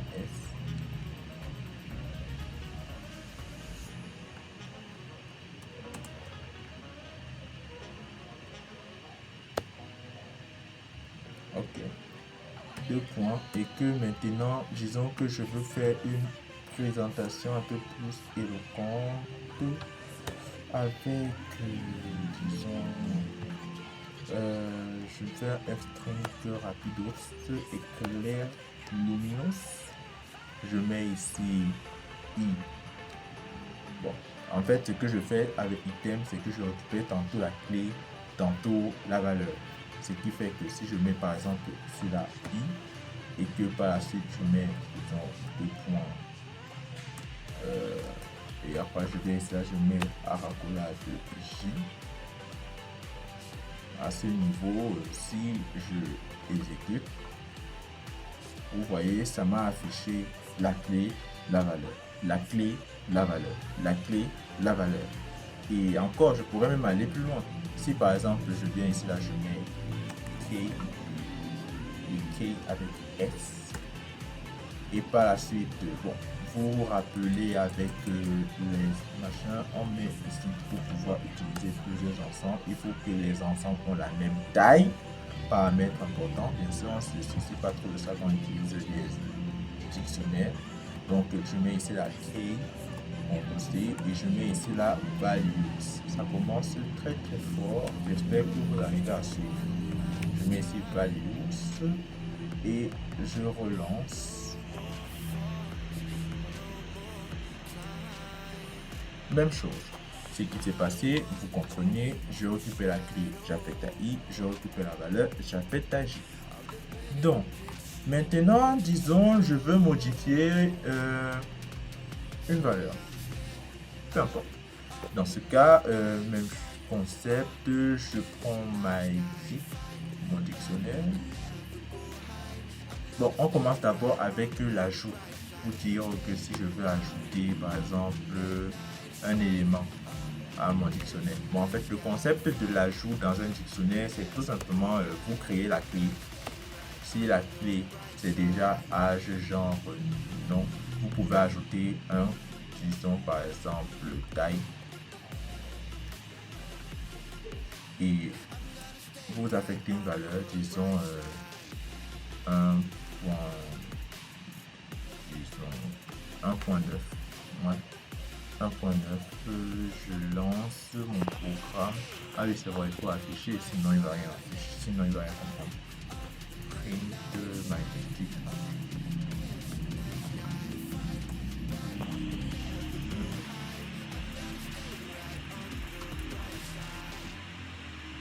Vous voyez, il a ajouté la taille à mon dictionnaire. De plus, si vous voulez supprimer, vous utilisez, bon, cette fois-ci, vous n'allez pas utiliser remove, vous vous doutez bien, mais vous pouvez utiliser par exemple del. Donc, si je veux supprimer, je fais un del, je précise l'élément à supprimer avec le nom de la clé. Je lance ça dans mon terminal. Je valide. Bon, il ne peut pas supprimer un truc qui n'existe pas. Oui, bien sûr. Je mets plutôt ici la ligne. Excuse me. Voilà, il a supprimé le nom à partir de la clé et ainsi de suite, ainsi de suite. Vraiment, pour la compréhension de liste, vous pourriez l'appliquer ici aussi. Comme je vous l'ai dit, je suis vraiment en mode expéditif pour que cette vidéo ne prenne pas trop de temps, même si elle est déjà à 1 heure. C'est incroyable, c'est vraiment fou, hein. Mais je vais vous laisser quand même en description un fichier que vous pourriez lire pour pouvoir un peu plus comprendre. Vraiment, chacun des points que j'ai montrés mériterait normalement une vidéo plus en détail. Bien sûr, je reviendrai sur chacun de ces concepts à l'avenir, voire plus apporter de l'eau à vos moulins. Mais déjà, il faut ici là comprendre le concept même de ce qu'une liste, de ce qu'un ensemble, ce qu'un dictionnaire et bien d'autres. Bon, je vais vous montrer expéditivement comment fonctionne la compréhension des listes pour les dictionnaires. En ce qui concerne pour suppression, ajout, tri, etc., je vous laisse chercher. On est ici là des développeurs, on est des grands garçons, des grandes filles, de futures et brillantes et majestueuses personnalités qui allons débloquer toutes les difficultés de l'humanité. Donc, j'appelle ma nouvelle liste MyDic2 et je veux lui créer un nouveau machin. Bon, avec la compréhension de dictionnaire, il est question pour nous cette fois-ci de ne plus mettre juste une valeur, mais de bien mettre une clé et une valeur. Dans ce cas, je commence d'abord par mettre l'élément qui va me servir à la fois de clé. Je peux l'appeler par exemple X. Et l'élément qui va me servir de valeur, je peux par exemple l'appeler Y. Par la suite, je continue avec, comme tout à l'heure avec les listes, la boucle. La boucle qui va tourner et qui va me permettre de récupérer les éléments. Je pourrais ainsi dire, pourquoi pas, créer une petite liste. Disons, appelons la liste tout simplement. La liste va contenir, bon, comme je suis un peu paumé, je vais mettre les trucs simples. Donc, je vais mettre matricule. Ensuite, nom, prénom, âge et taille. Je pense que là, ouais, là c'est bon. Ah oui, je n'ai pas mis en photo là. Là c'est bon. Donc j'ai déjà là une première liste qui va constituer en fait les différentes clés de mon nouveau dictionnaire. Par la suite, il va tout simplement devoir mettre des valeurs dans chacune de ces clés. Bon, je pourrais normalement, vous vous doutez bien, mettre un nom, un X, un Y, bref, je pourrais faire ça. Mais c'est pas nécessaire. Je peux donc déjà ici là créer une autre liste en réponse. Je peux l'appeler me pour moi. Bon, je peux dire myself. Pardon. Et lui, il va être une liste de réponses. Je peux dire ça comme ça à ma première liste. Donc pour le matricule, je peux dire 12V12, disons 12V12. Pour le nom, je vais l'appeler DFJM. Pour le prénom,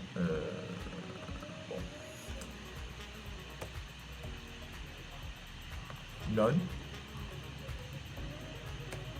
Pour l'âge, on va mettre un entier ici, pas besoin. On va mettre encore 22. Et pour la taille, on va mettre 1.9. Pas besoin de mettre les codes quand il s'agit de valeurs réelles. Ok. Maintenant que mes deux listes sont constituées, je peux venir maintenant ici là faire tout simplement la compréhension de liste. C'est-à-dire, je viens ici, là, je mets un for i virgule j i, je mets mon zip, entre parenthèses, je mets la première liste qui va me servir de clé, et ensuite je mets la deuxième liste qui va me servir de qui va me servir de valeur. Maintenant, si je veux mettre une condition, je peux dire si, par exemple, bon, vous vous doutez bien, j'aurais pu faire une liste de listes. C'est-à-dire que, par exemple, ici, là, je vais mettre... c'est-à-dire, CTRL-C, je mets ici, là, une liste, et je mets encore une liste. Je fais ça juste pour montrer la pertinence de ce que je veux faire. C'est absolument pas pour dire que ça a changé quelque chose. Je pouvais l'appeler ici, là, peut-être une école. Et ici, là, je l'appelle plutôt Iris.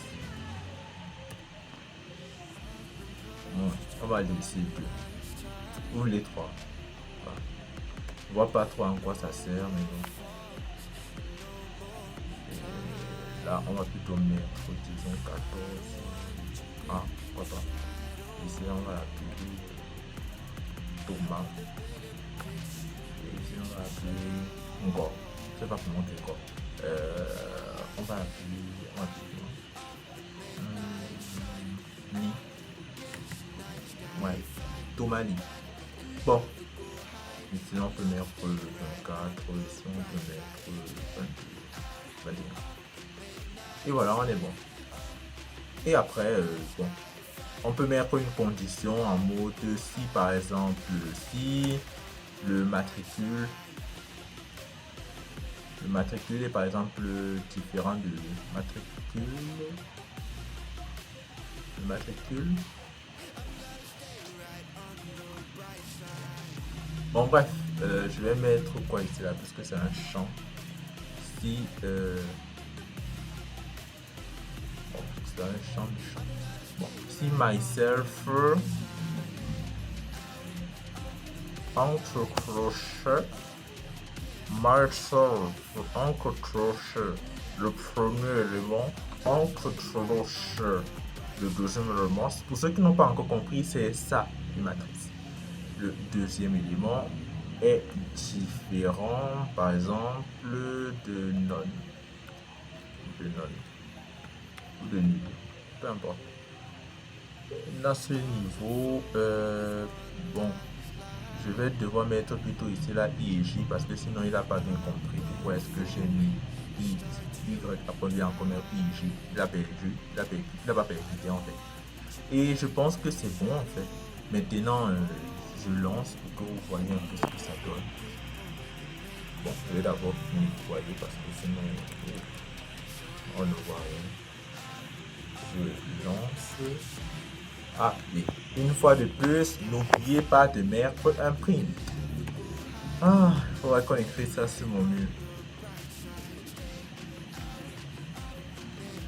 C'est quand même fou, hein.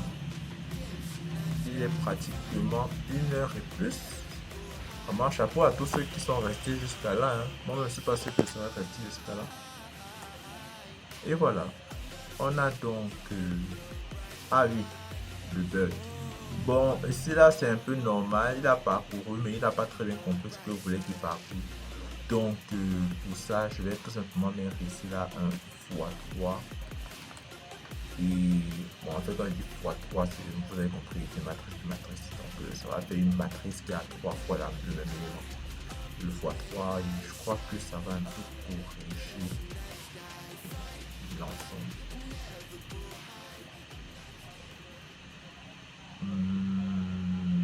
Bon. Il y a une meilleure manière de devoir gérer ça sans doute. Ouais. Peut-être j'aurais pas dû faire une matrice de matrice. Je comprends pas. Il n'est pas futé. Dans tous les cas, vous verrez par la suite comment est-ce que vous pourriez rendre vos ensembles encore plus pertinents, plus constructifs. Mais vous avez déjà vu, vous avez réussi à faire un ensemble d'ensemble. Bon, je pense que là, vraiment, si c'est où, c'est que je me dérange. Voilà. Battez que X, non. Y, prénom, Z. Wow. Le mec, il a tout fait, sauf qu'il fallait faire. Vraiment, c'est la magie. Ce truc, c'est trop drôle. Mais donc, dans l'ensemble, c'est un peu ça. J'espère que vous êtes bien amusés. Je crois que ceci, on peut achever notre épisode. Et on se retrouve pour la partie correction des exercices. Vous pensez que quoi? Que c'était fini? Bien sûr que non. On a encore autre chose à faire.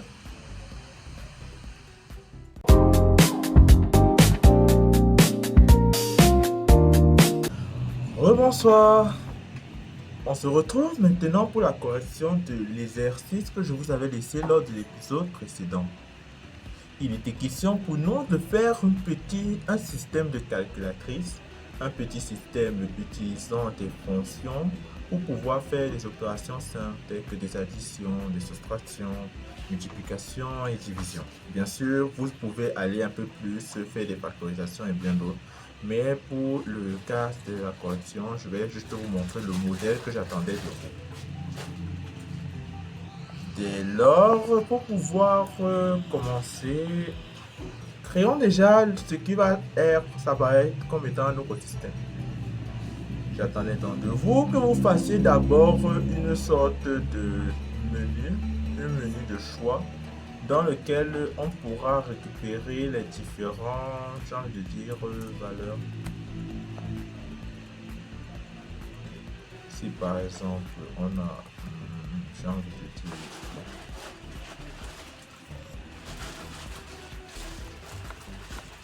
addition,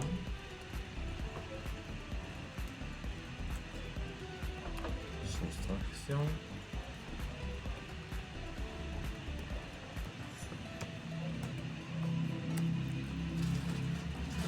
multiplication,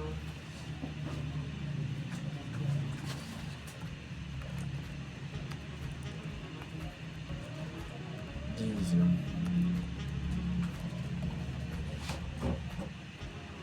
Par la suite, il fallait faire une demande de choix.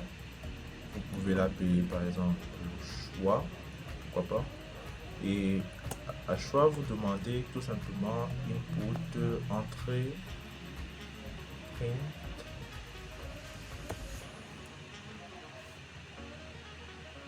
Entrée,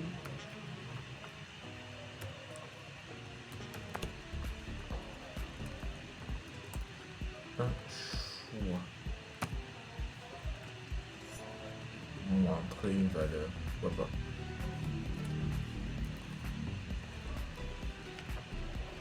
À partir de là, lorsque vous avez demandé à l'utilisateur de faire un choix entre l'addition, la soustraction, la multiplication, etc., vous pouvez donc déjà demander de faire...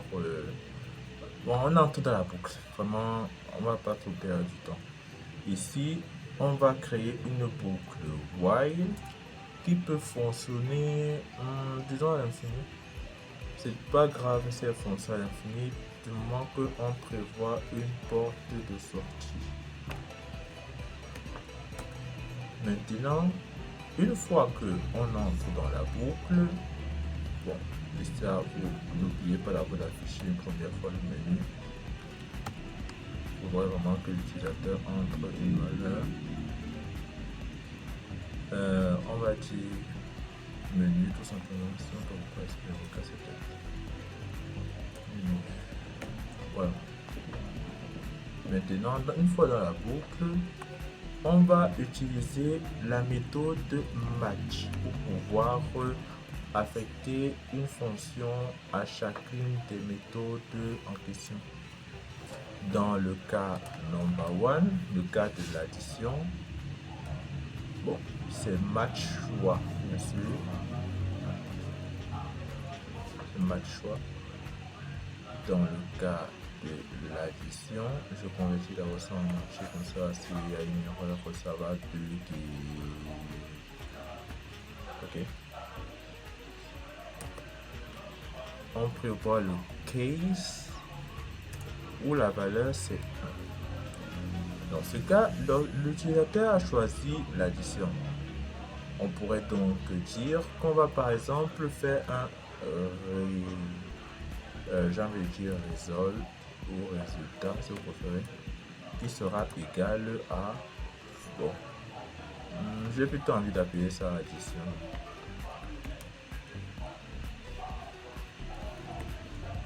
Ok, j'utilise la fonction lambda.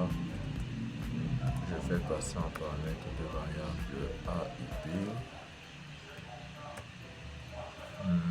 A et b. Et ensuite, je dis tout simplement que c'est a plus b. En fait, ce que je viens de créer là, c'est la fonction d'addition, tout simplement. Maintenant, je peux, si je veux, dire que dans le cas ici, on va demander à l'utilisateur d'entrer une valeur A, entrer une valeur B, ensuite on fait l'addition des deux. Si je veux, je dis ça, pourquoi pas, on va dire input.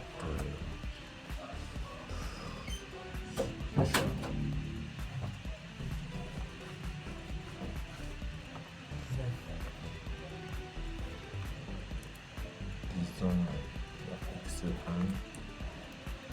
égale x2 est égal à un input.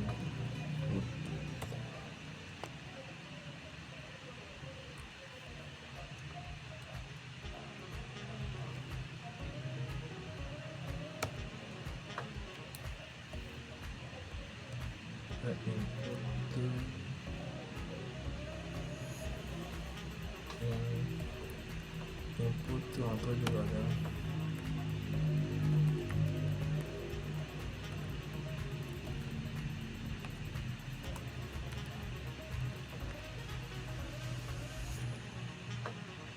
Voilà. Split espace.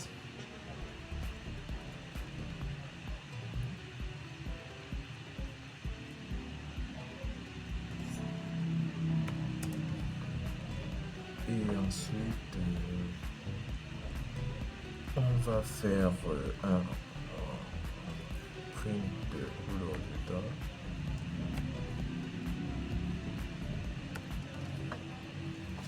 Enfin, string. Et là, on va dire que par exemple, c'est pas mon résultat. On va pas charger, faire la fiche. On va plutôt on pourrait directement faire l'opération efficiente. C'est pas nécessaire de faire tout. La présentation que tu as besoin de faire, c'est. Donc ici on pourra afficher en convertir en entier x1.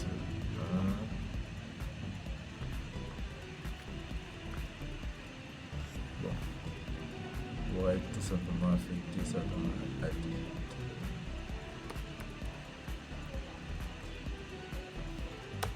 Ça prend par exemple la version conf la version x1.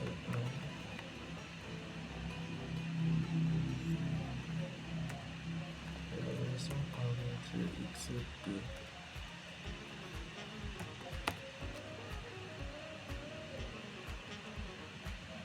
On va pas s'arrêter au résultat.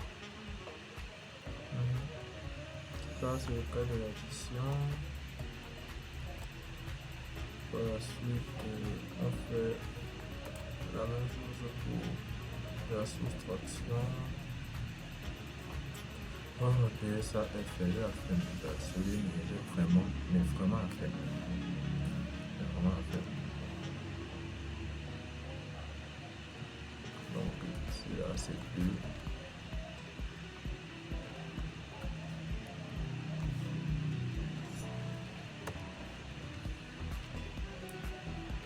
Donc, ici là on fait plutôt moins.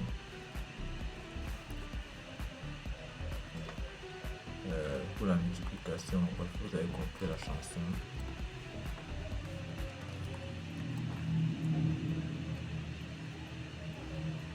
Pour le cas numéro 3, on fait la multiplication.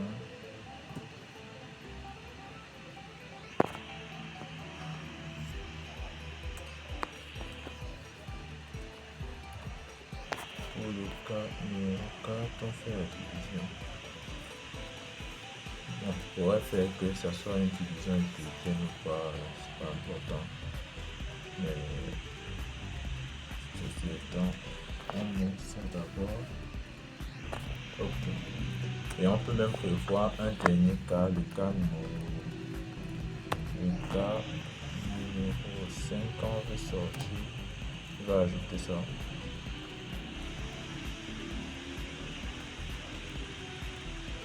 Dans ce cas, tout ce qu'on a à faire, c'est un break ou un result 0.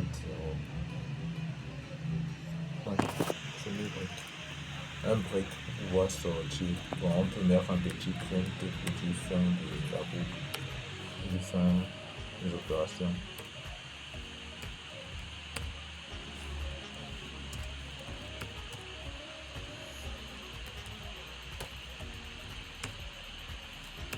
Si je veux même rendre plus performant ma fonction, bon, là c'est vrai que c'est un peu plus là c'est un peu vraiment c'est du surcroît, hein, ce que je fais là. On pourrait faire une calculatrice beaucoup plus performante sans avoir à écrire tout ce que c'est en train d'écrire là. Bon, vous l'avez compris, là c'est le default. Dans le cas-ci là, on demande tout simplement à l'utilisateur d'entrer un choix. Et on précise bien qu'il faut que le choix fasse partie des options du menu. Donc input,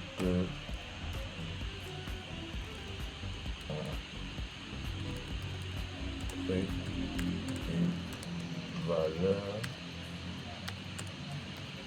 entre 1 et 5.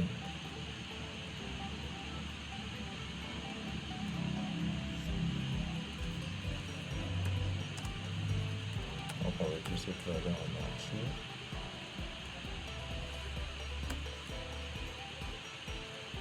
Et c'est bon. On est paré pour tester. Bon. On va bien sûr afficher d'abord le menu. Il ne faudrait pas quand même que ça affiche pas le menu. Ça a un problème. Bon. On affiche le menu. Et là c'est bon. On est OK. Donc on regarde ici, là, on a l'option 5 que j'ai oublié de mentionner. L'option 5 qui est sortie.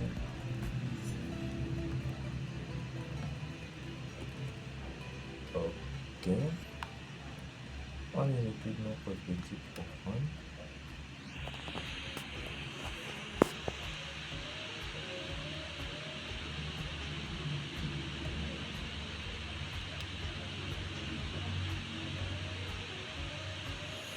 Qu'est-ce qu'on nous dit? Il dit que input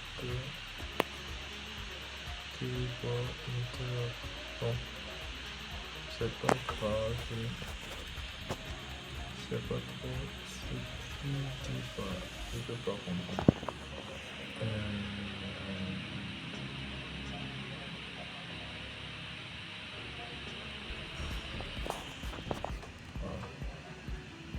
Je comprends pas moi-même.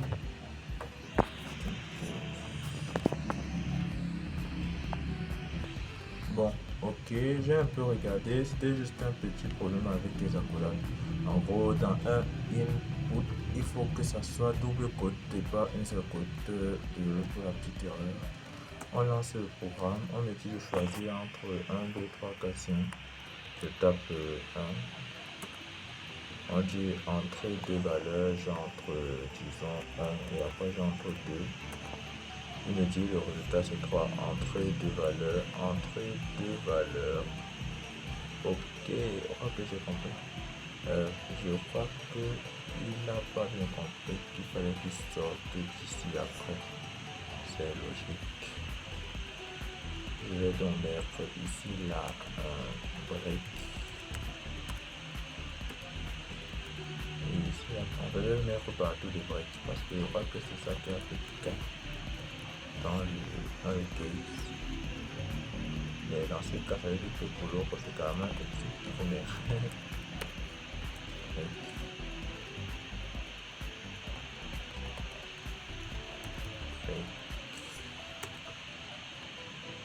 Et ici, là, je vais peut-être même mettre un exit. Voilà. Un exit. Ok. On fait un CTRL-C. Ok, hop. On met tout à nos côtés terminal. On relance. Bon, on relance. Ok, j'entre la valeur 1. Entre deux valeurs, j'entre 1. Après, j'entre 2. Ça veut dire 3 et c'est sorti. Ok, bon. Je crois que vous avez un peu compris le truc. C'est vrai qu'il y a encore 2-3 trucs à corriger. Notamment la limite par rapport à comment est-ce qu'on peut faire pour sortir des cases une fois qu'on a fini le process. Je pense que c'est peut-être à ce niveau qu'il va falloir encore intervenir. Mais déjà, vous avez une structure de base pour pouvoir gérer une calculatrice. Vraiment rien de compliqué, des petites fonctions, un peu de lambda et vous pouvez faire un champ de fonctionnalités comme ça. Bon, pour les breaks, je vais un peu revoir comment faire pour qu'ils puissent être mieux utilisés. Donc, à la place de break pour sortir du case après l'affichage, on pourrait faire par exemple un return. Return risquerait de sortir.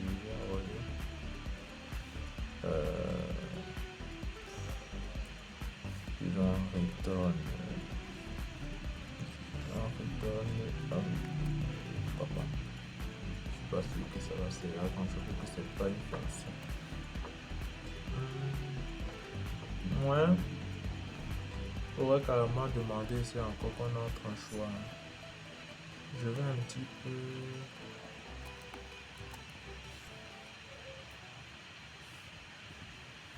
Je vais un peu mettre ceci. Je vais un peu mettre ceci. Un peu partout. Histoire de voir. On va ensemble. J'ai déjà fini avec la correction pour le devoir. C'est juste à titre, un peu juste par curiosité. Juste histoire de voir. On va voir ce que ça donne. Je choisis, cette fois-ci, je vais mettre l'entre, disons, 4 et 2. Résultat, c'est 2. Entre une valeur, j'entre maintenant 1. Entre deux valeurs, j'entre maintenant, disons, 3 et 1. Voilà un peu. Mais le résultat, c'est 4. Effectivement, ça donne. Notre calculatrice est pareil. Donc, si là maintenant je décide de prendre 5, on sort du programme. Si je relance ma calculatrice, je prends cette fois-ci disons 4.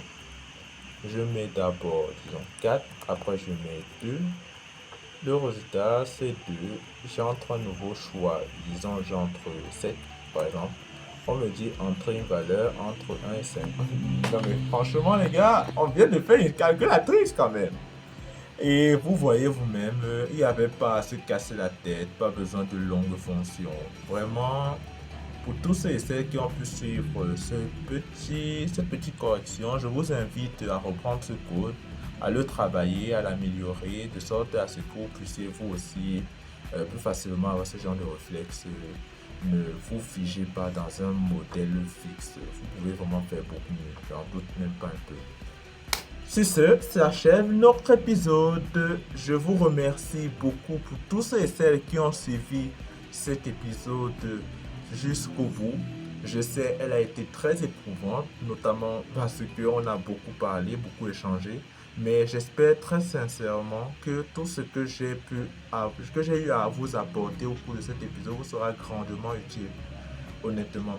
Et je vous remercie à tous ceux et celles qui ont suivi la vidéo jusqu'au bout.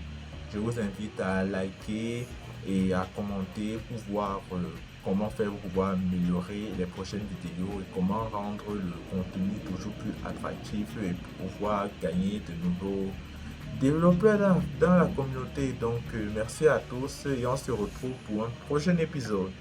Ciao, ciao.